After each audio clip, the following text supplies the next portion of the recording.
Bonjour à tous. Bienvenue au cours de base de données du Centre EMICA de Montréal en soutien informatique. Donc aujourd'hui, ce que nous allons faire, c'est que nous allons voir le plan de cours concernant le cours de base de données.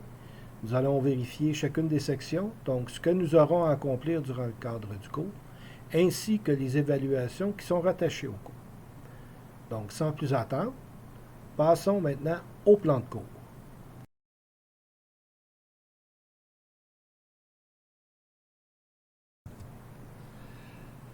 Donc, aujourd'hui, nous allons passer à travers le plan de cours. Donc, nous allons voir chacune des sections avec lesquelles nous allons travailler dans le cadre du cours. À la fin de cette présentation, je vais également vous entretenir sur l'évaluation que nous allons faire dans le cadre du cours. Donc, si on regarde dans un premier temps, quelles sont les précisions sur le comportement attendu? Donc, les grandes lignes concernant le cours de base de données. Une des premières choses que nous allons devoir travailler, c'est au niveau de l'analyse des besoins du client. Ensuite de ça, nous allons voir la conception de la base de données, donc comment on conçoit une base de données. Ensuite de ça, le traitement des informations que nous allons recueillir à l'intérieur de ces bases de données-là. L'adaptation des structures des bases de données avec les besoins qui peuvent être des besoins actuels ou des nouveaux besoins selon le contexte dans lequel on se trouve. Finalement, la documentation qui sont directement liées à notre base de données. Donc, dans un premier temps, si on regarde l'analyse des besoins, les critères particuliers que nous allons rencontrer dans le cadre du cours sont les suivants. La précision des buts et le fonctionnement de la base de données en elle-même. Donc, quelle est la raison pourquoi nous concevons cette base de données-là et quel est l'objectif que cette base de données-là va avoir dans le cadre d'une entreprise. Donc, c'est toujours des choses sur lesquelles nous devons nous pencher pour s'assurer que la base de données que nous allons créer répond aux besoins du client. La reconnaissance et la nature des données à traiter. Donc, savoir si ces données-là sont de type textuel, si c'est des numériques, si c'est de l'alphanumérique. Donc, reconnaître les types de données et le donner les bons types, naturellement, lors de la conception des tables. Ensuite de ça, il y aura la collecte des données appropriées en vue de la saisie. Donc, ça veut dire que lorsque nous allons saisir les informations, nous devrons les saisir naturellement en suivant les types qui auront été déterminés pour chacun des champs se retrouvant à l'intérieur de notre table. Deuxième étape, c'est la conception de la base de données. Donc, à l'intérieur de ces critères-là, nous allons trouver les éléments suivants, c'est-à-dire la normalisation des données. Nous allons essayer de normaliser, c'est-à-dire de réduire à sa plus simple expression chacune de ces tables et de renfermer dans chacune des tables que nous développerons dans le cadre du cours, d'insérer à l'intérieur de ça les informations les plus pertinentes concernant l'information saisie. Un exemple de ça. Excusez. Lorsque je saisis des informations d'un employé, donc je pourrais saisir à ce moment-là le nom, le prénom, son adresse, son numéro de téléphone, sa date de naissance et tout ce qui concerne l'employant lui-même. Tout ce qui concerne le poste serait saisi dans une autre table qui, elle, serait en lien avec l'employé et de cette façon-là, nous pourrions communiquer les informations d'un à l'autre en faisant une recherche sur un employé en particulier. Deuxième élément, établissement d'une structure fonctionnelle. Encore une fois, à l'aide de ce qu'on appelle des relations, nous allons créer un lien entre des différentes tables qui seront créées à l'intérieur d'une base de données elle-même.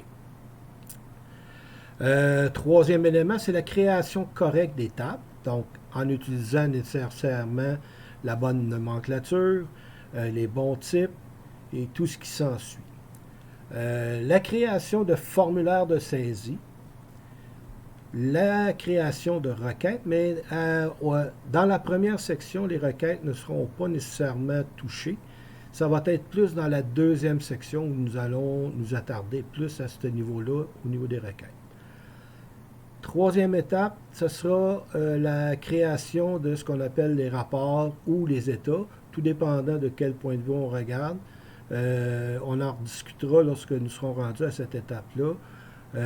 Vous allez voir que rapport et état, ça signifie essentiellement la même chose.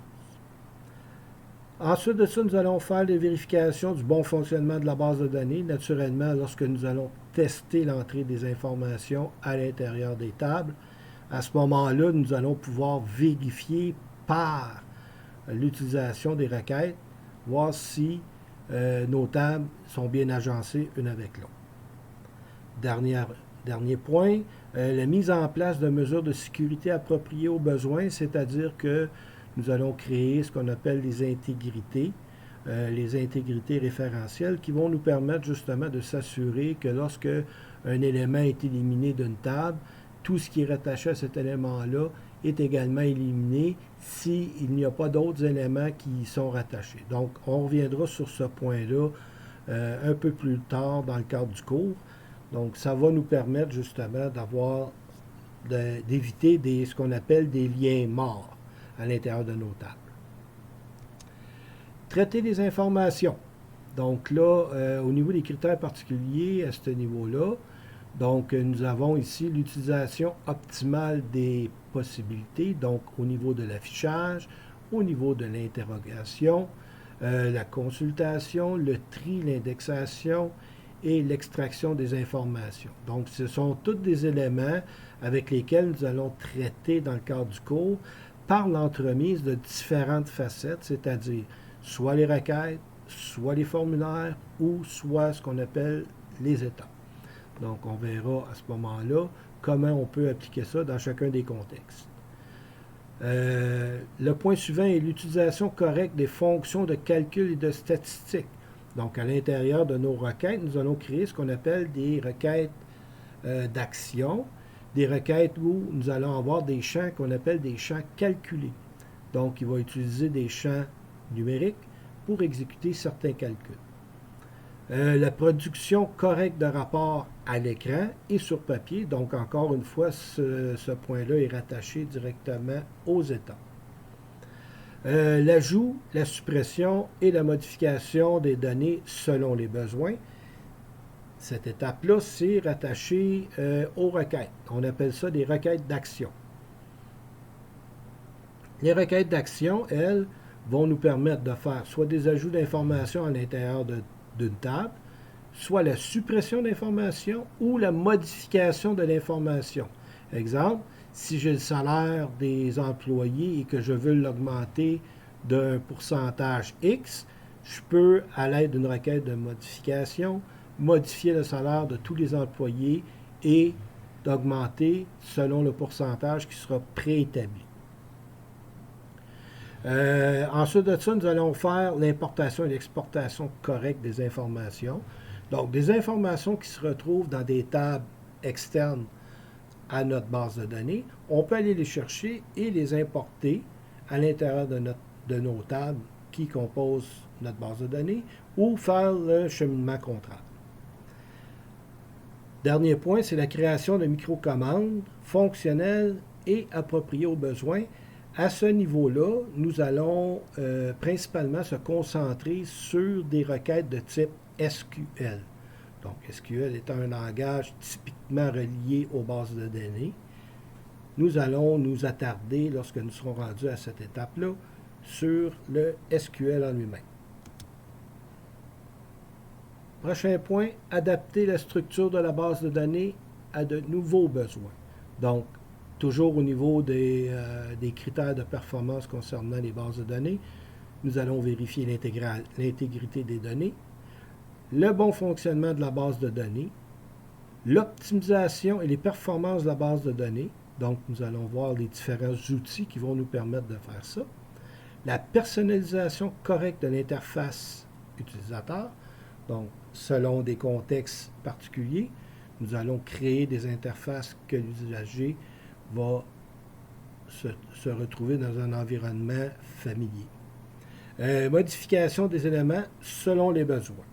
Encore une fois, c'est toujours en lien avec la base de données elle-même. Documenter la base de données, donc c'est la préparation d'un devis organique complet. Donc, c'est-à-dire chacune des tables, en quoi ça consiste, chacun des champs, de quelle nature ils sont, et les liens qui sont faits entre les différentes tables qui composent une base de données. La rédaction de directives justes et complètes en ce qui concerne l'utilisation des bases de données. Donc, encore une fois, c'est toujours dans le cadre d'aider un utilisateur à utiliser nos bases de données. Et finalement, nous allons aussi voir les différentes terminologies qui sont appropriées au niveau des bases de données. Nous avons déjà abordé un sujet qui était similaire dans le cadre de programmation. Encore une fois, ici, au niveau des bases de données, certaines terminologies vont s'appliquer, ainsi que certaines utilisations de préfixes pour nommer des champs et nommer des éléments qui composent soit les formulaires ou les états. Donc, nous allons pouvoir élaborer là-dessus tout le long de la conception des bases de données. Finalement, la partie des évaluations. Donc, à la partie des évaluations, il y a 2 tâches dans le cadre du cours de base de données. Donc, les 2 tâches doivent être réussies pour donner un cumulatif de 80%. Donc, 80%, ça consiste à la création d'une table, d'une base de données, c'est-à-dire, et à l'exploitation d'une base de données. Donc, le total des deux doit donner 80% pour réussir le module. Donc, dans le cadre de l'évaluation, vous aurez le droit à vos notes de cours, vous aurez le droit à l'application Access, et en plus de ça, il y aura certains éléments qui vous seront fournis, surtout pour la tâche numéro 2, où la table et les relations seront déjà existantes. Vous n'aurez qu'à créer les différents éléments qui vont vous permettre d'exploiter cette base de données-là. Donc, tout autre élément, autre que ce qui sera mentionné lors de l'évaluation finale, sera proscrit, c'est-à-dire que vous ne pourrez pas les utiliser. Donc, ça fait le tour du plan de cours concernant le cours de base de données. Si vous avez des questions concernant le plan de cours, vous pouvez toujours m'écrire un courriel. Donc, mon adresse courriel est daigle@csdm.qc.ca et je devrais vous répondre assez rapidement concernant le plan de cours. Merci.